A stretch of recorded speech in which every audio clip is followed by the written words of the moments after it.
le cri de Satan avant de rendre l'âme. Toutes les affaires qui sortent mettant des politiques en prison ou excluent d'éligibilité pour certains et de relax pour les autres face à des faits parfois pires. Les privations de dire ou agir entravant la liberté d'un pays, dit des droits de l'homme. Les interdits de faire, de penser, de s'exprimer, d'exister, de circuler, de respirer, d'avoir du soleil. Les taxations de plus en plus ubuesques et ridicules sur tout et n'importe quoi. Les délits courants depuis des années qui jonchent nos rues, mettant le peuple en insécurité. Les corruptions qui sont légion dans tous les corps de métier d'État avec des réseaux d'influence. Les affaires d'État créées pour éliminer ceux qui dérangent.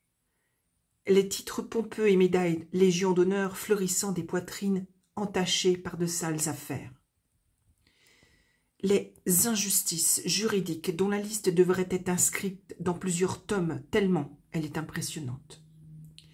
Les actes de pédophiles si importants qu'ils ont baptisé la France de Pédolande à devoir enfermer son enfant pour être sûr qu'il ne soit pas victime d'actes sataniques. Les actes de barbarie dont les Français sont victimes sur leur territoire, rendant inutiles les marches blanches qui ne stoppent pas l'emplissement des corps dans les cimetières.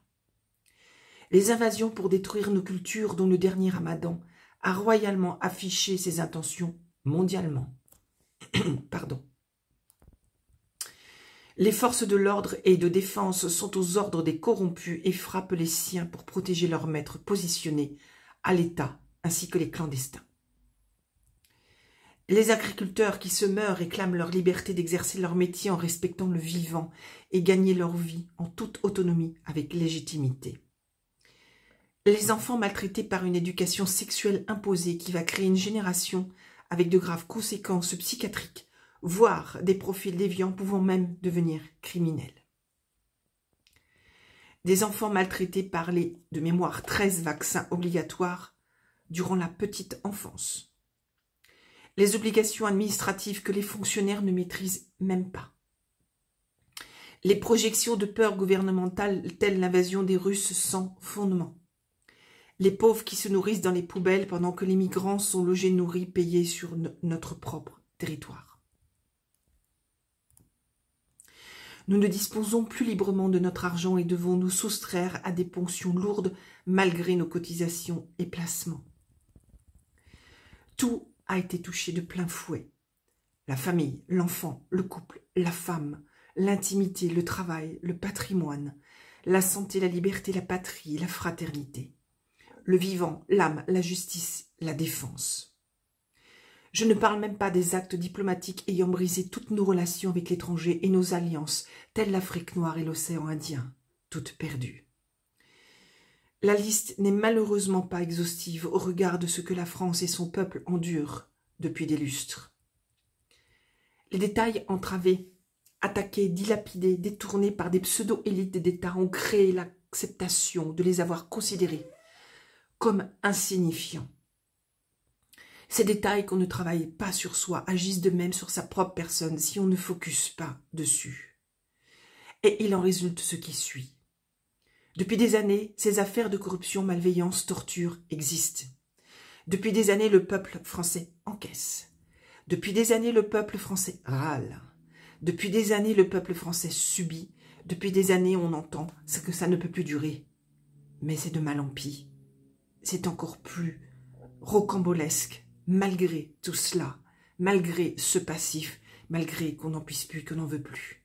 Jusqu'où devons-nous subir cela? Jusqu'où pouvons-nous le subir?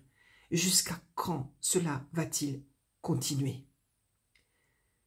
Depuis des années, on laisse des privilèges que le français ne supporte pas qu'on supprime. Le foot, les vacances et les réfrigérateurs, qu'ils soient pleins même si c'est de la malbouffe. Et accessoirement, de laisser regarder le foot sur le canapé avec de la malbouffe. Là, le français est heureux. Le français moyen. Donc tout est fait pour que cela ne soit pas supprimé. Depuis des années, on encaisse l'expérience de 1000 grammes sous forme de tapé sur la tête du Français en lui disant qu'il n'a pas mal et que cela passera, et il le croit. Pas tous, bien évidemment. Il encaisse et se durcit et ne bougera pas tant que ces 3 privilèges seront maintenus, ou qu'il n'aura pas compris que ces privilèges ne sont que des leurs, des appâts. Le Français sert d'appât. Parce que le Français préférera ces privilèges-là, le Français moyen, je réitère, et rester un appât pour toute cette manne qui a le joug dessus. Parce que les maltraitants sont au pouvoir par corruption et que rien ne pourra les déloger sauf un acte extrême, ce que j'ai dit déjà depuis 2016.